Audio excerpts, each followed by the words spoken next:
Shalom. Bersyukur Bapak Ibu Saudara yang terkasih, hari ini kita boleh kembali berkumpul di tengah-tengah gereja Tuhan untuk bersama-sama merayakan sukacita malam refleksi.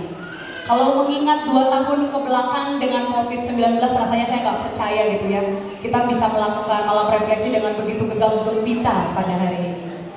Kita percaya ini semua juga tidak terlepas dari belas kasih kemurahan Tuhan semata yang mengizinkan kita boleh duduk bersama-sama dengan saudara-saudara, baik yang serumah maupun yang sudah lama tidak tinggal serumah kemudian pulang begitu ya. Semua hanya karena kasih karunia Tuhan semata. Termasuk juga dengan perjalanan panitia Natal. Kita mengetahui bahwa tahun ini gereja kita mempunyai rencana besar dengan gedung serbagunanya. Sehingga ketika pertama kali panitia Natal terbentuk, wanti-wanti yang pertama adalah irit, begitu kata majelis, irit dan irit. Sempat khawatir, bisa nggak ya bikin acara Natal, bisa nggak ya semuanya dilakukan. Ternyata semata-mata kata kemurahan Tuhan, bersyukur sekali kepada Tuhan, hari ini kita bisa bersama-sama merayakan malam refleksi. Maka dari itu saya mau mengundang dengan penuh hormat dan kasih Ketua Panitia Natal GKP Jemaat Sumedang untuk menyampaikan laporan perjalanan Panitia Natal GKP Sumedang 2022. Kepada Bapak Esti Homing kami persilakan. Shalom. Shalom dan selamat Natal. Puji dan syukur kepada Tuhan Yesus Kristus, Juru Selamat kita, yang mana pada sore hari ini kita dapat berkumpul bersama dalam kebaktian malam refleksi Natal.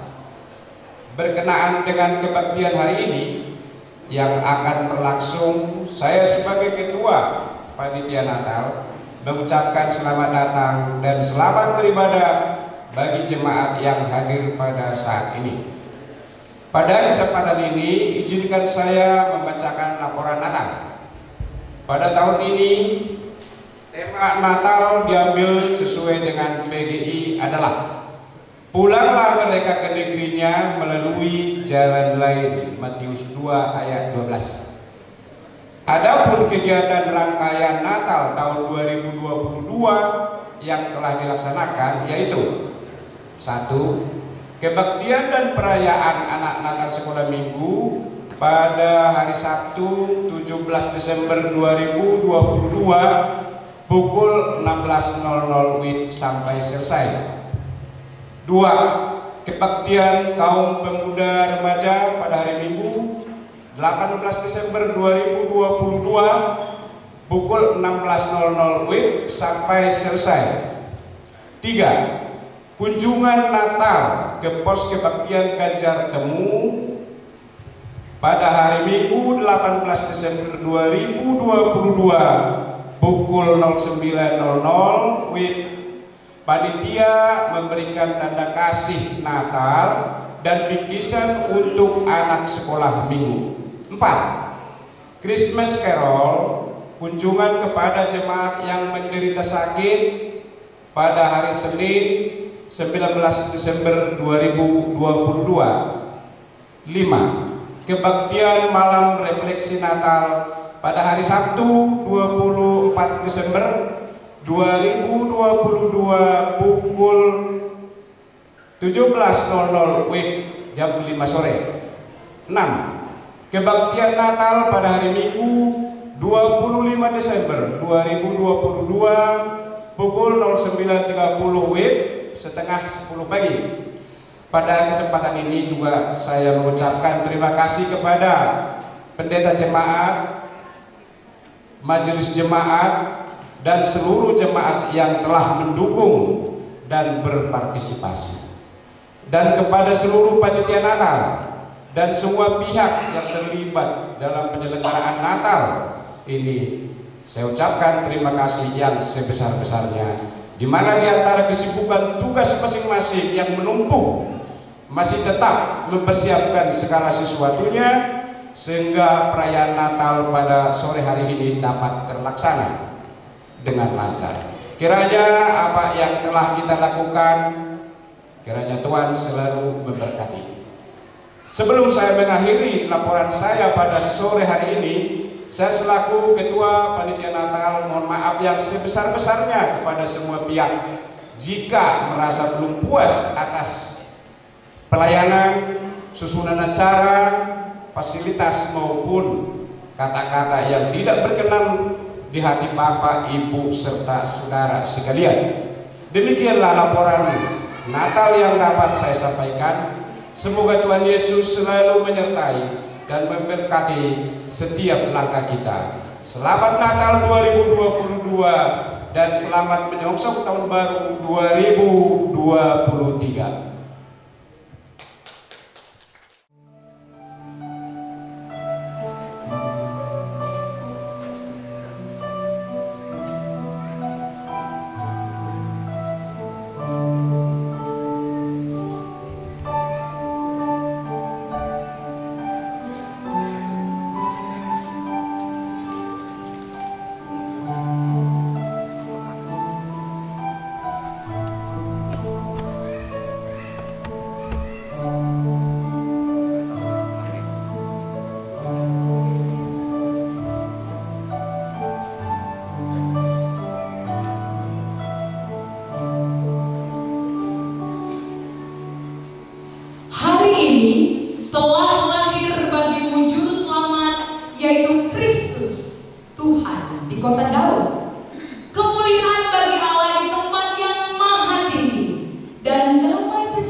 Biarlah setiap yang bernafas memuji Tuhan, menyambut Sang Firman yang telah hidup dan menjadi manusia di antara kita. Mari kita awali kebaktian malam refleksi Natal ini dengan bersama-sama bangkit berdiri. Kita memuji nama Tuhan melalui pelengkap Kidung Jemaat 68, O Tuhanku Yesus, kedua baitnya.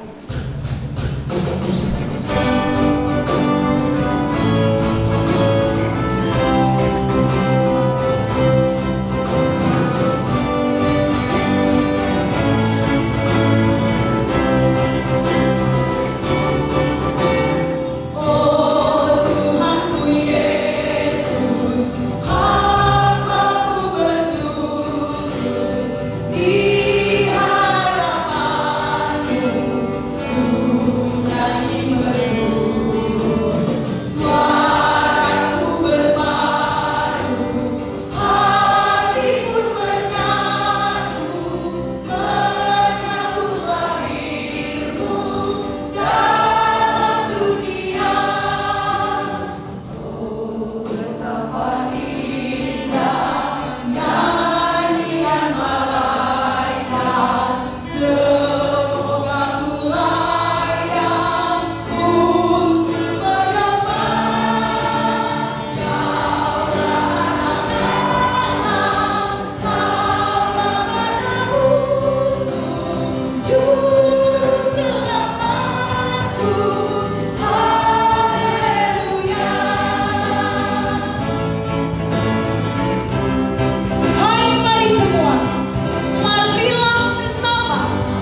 Mari berdoa. Ya Tuhan, kami sungguh bersyukur atas kedatangan-Mu di tengah-tengah kami.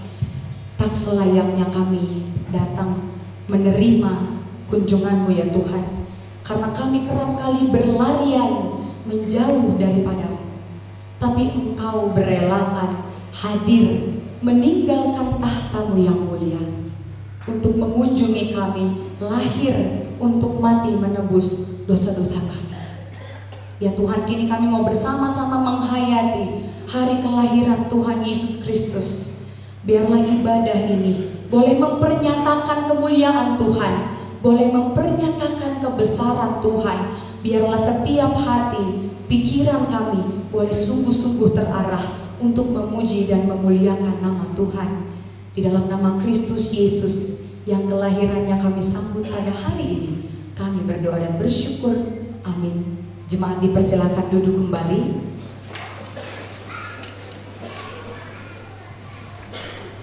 Bersyukur kepada Tuhan untuk belas kasih yang Dia nyatakan kepada kita sekalian, sehingga hari ini kita boleh bersama-sama melakukan ibadah malam refleksi Natal, merenungkan kasih Allah kepada dunia dengan menyatakan anaknya yang tunggal untuk datang ke tengah-tengah kita.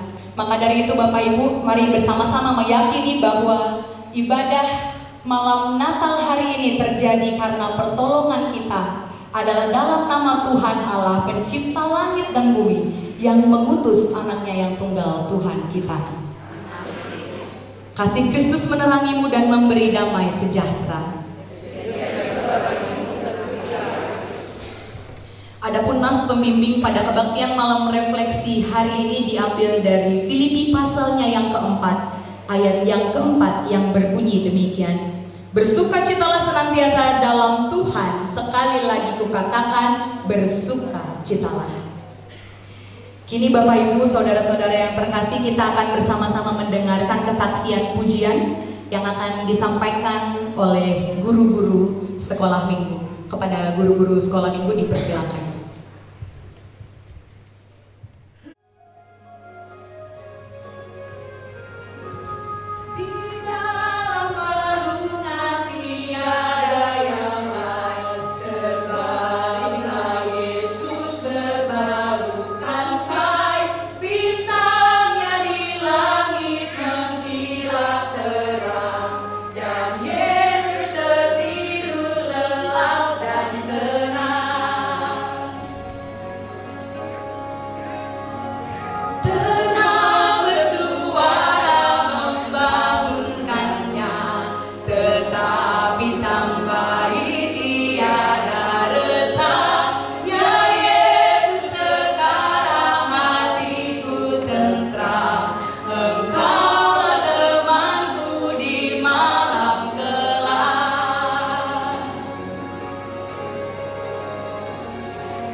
Ya, terima kasih atas pujian yang diberikan.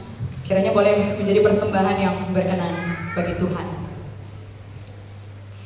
Kejatuhan manusia di dalam dosa ini membuat manusia sesungguhnya bertanggung jawab kepada penghukuman dan juga kerusakan yang tidak dapat dipisahkan. Maka dari itu kita akan bersama-sama mendengarkan liturgi pertama yang menyampaikan pernyataan Alkitab mengenai kejatuhan manusia ke dalam dosa. Bagi para pembaca liturgi dipersilakan untuk maju ke depan. Manusia dalam keadaan yang unik dan khusus, maka mengapa manusia bisa jatuh dalam dosa? Jika kita adalah makhluk yang mulia, mengapa Allah dalam kedaulatannya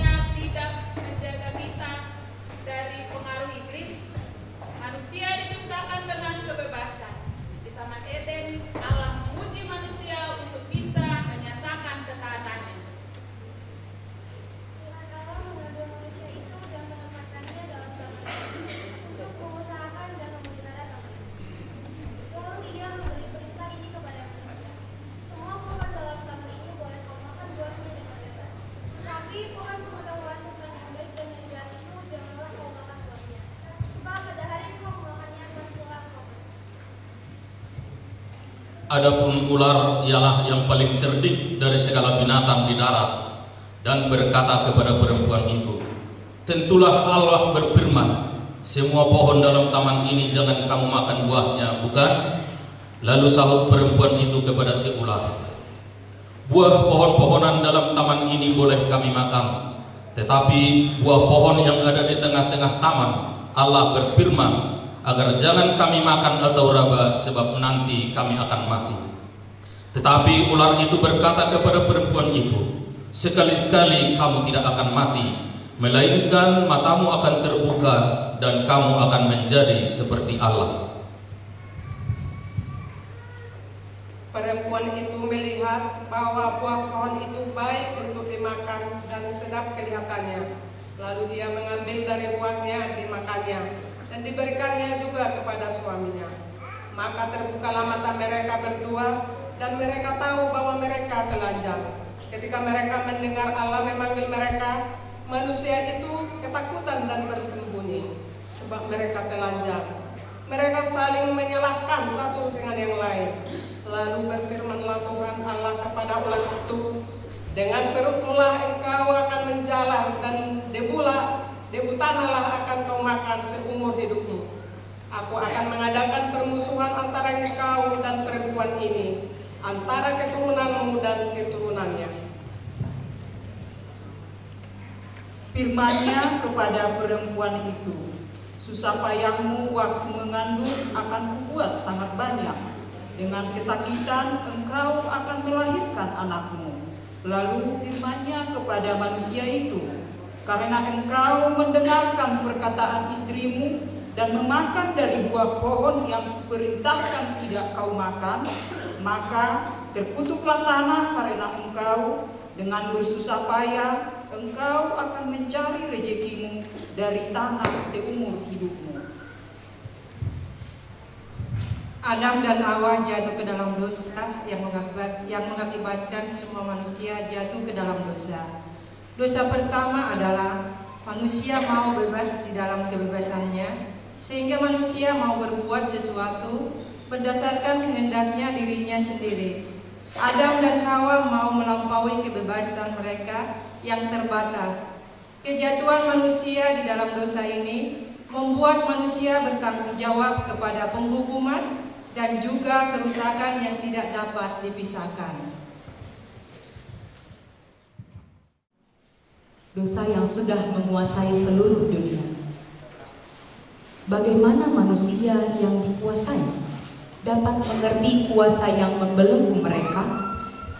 Manusia yang jatuh tidak mengetahui betapa tidak berdayanya kita di bawah kuasa dosa. Sesungguhnya kita membutuhkan pertolongan.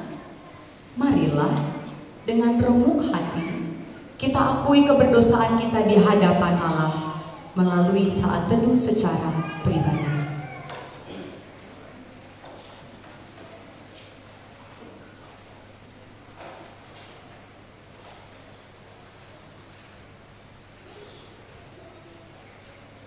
Ya Allah, Engkau tahu bahwa sesungguhnya kami hidup di tengah dunia yang begitu dingin karena dosa yang telah merengkuhnya. Namun dalam kedukaan kami akan dosa-dosa kami ya Bapa, kami meyakini bahwa firman Allah akan janji keselamatan itu tidak pernah terbelenggu. Kiranya Allah Bapa berkenan mengampuni dosa-dosa kami. Di dalam nama Tuhan Yesus Kristus yang lahir untuk menebus kami berdoa. Amin. Bapak Ibu Saudara yang terkasih dalam Tuhan, mari kita merespon pengakuan dosa kita di hadapan Allah dengan bersama-sama menyanyikan Kidung Jemaat 121, Dunia Kedinginan, bait pertama, kedua, dan keempat.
apa Yesus bagimu. Mari kita nyanyikan bait yang keempat dengan semakin remuk hati di hadapan Allah. Kita pujikan bait yang keempat.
Dan hal itu akan kita dengarkan melalui liturgi kedua yang akan menyampaikan pernyataan Alkitab mengenai janji Allah akan keselamatan. Bagi Bapak Ibu yang membacakan liturgi kedua, dipersilakan untuk maju ke depan.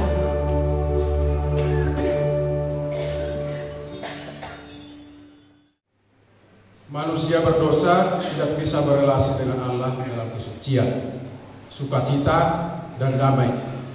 Ada tulang pemisah, yaitu dosa. Dosa itu harus dibereskan oleh Sang Juru Selamat. Namun, sesungguhnya setelah manusia jatuh ke dalam dosa, Allah telah mempersiapkan jalan untuk keluar dari keterikatan dosa. Hal ini merupakan janji Allah, bahwa keselamatan merupakan inisiatif Allah, bukan manusia. Keselamatan merupakan anugerah Allah yang dijanjikan melalui Sang Penebus. Tetapi tidak selamanya akan ada kesulaman untuk negeri yang terhimpit itu. Bangsa yang berjalan di dalam kegelapan telah melihat terang yang besar. Mereka yang diam di negeri kekelaman, atasnya terang telah bersinar. Sebab buk yang menekannya dan gandar yang di atas bahunya, kata tongkat si pelindas, telah kau patahkan seperti pada hari kekalahan Midian. Sesungguhnya waktunya akan datang, demikianlah firman Tuhan, bahwa aku akan menumbuhkan tunas adil bagi Daud. Ia akan memerintah sebagai raja yang bijaksana dan akan melakukan keadilan dan kebenaran di negeri. Dalam zamannya Yehuda akan dibebaskan dan Israel akan hidup dengan tentram. Dan inilah namanya yang diberikan orang kepadanya, Tuhan keadilan kita. Tetapi engkau, hai Betlehem Efrata, hai yang terkecil di antara kaum Yehuda, daripadamu akan bangkit bagiku seorang yang akan memerintah Israel, yang permulanya sudah sejak purbakala, sejak dahulu kala. Maka ia akan bertindak dan akan mengembalakan mereka dalam kekuatan Tuhan, dalam kemegahan nama Tuhan Allahnya. Maka akan tinggal tetap, sebab sekarang ia menjadi besar sampai ke ujung bumi, dan dia menjadi damai sejahtera. Bukankah Alkitab banyak diwarnai oleh sejarah keselamatan yang Allah kerjakan mulai dari memanggil Adam, Israel, dan orang-orang percaya? Bukankah sejarah keselamatan berfokus kepada satu pribadi, yaitu anak tunggal Allah, sang tunas dari kerajaan Daud? Allah menyadari bahwa manusia yang berdosa tidak mampu menyelamatkan diri sendiri, tetapi semata-mata melalui anugerah Allah yang ia genapi melalui kelahiran sang juru selamat, anaknya yang tunggal.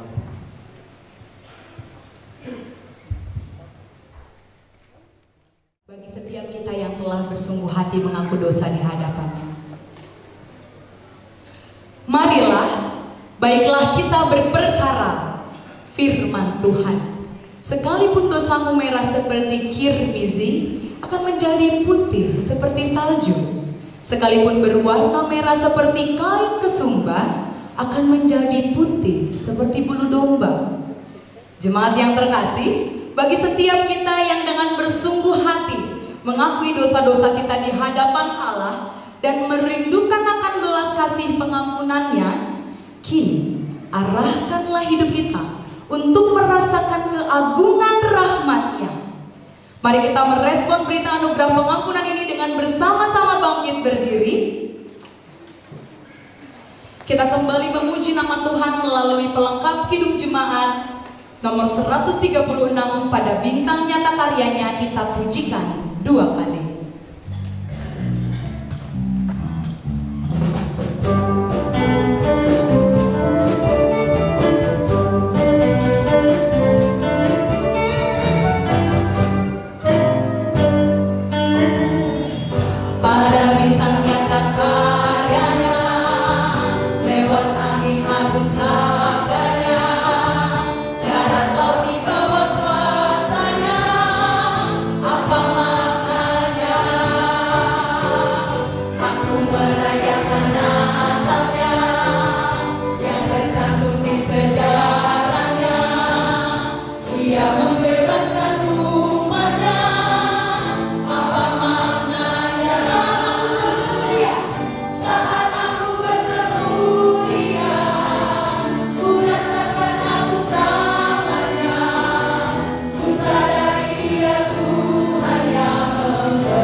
Kini kita akan mendengarkan kesaksian pujian yang disampaikan oleh paduan suara kaum lansia. Kepada Bapak Ibu, dipersilahkan.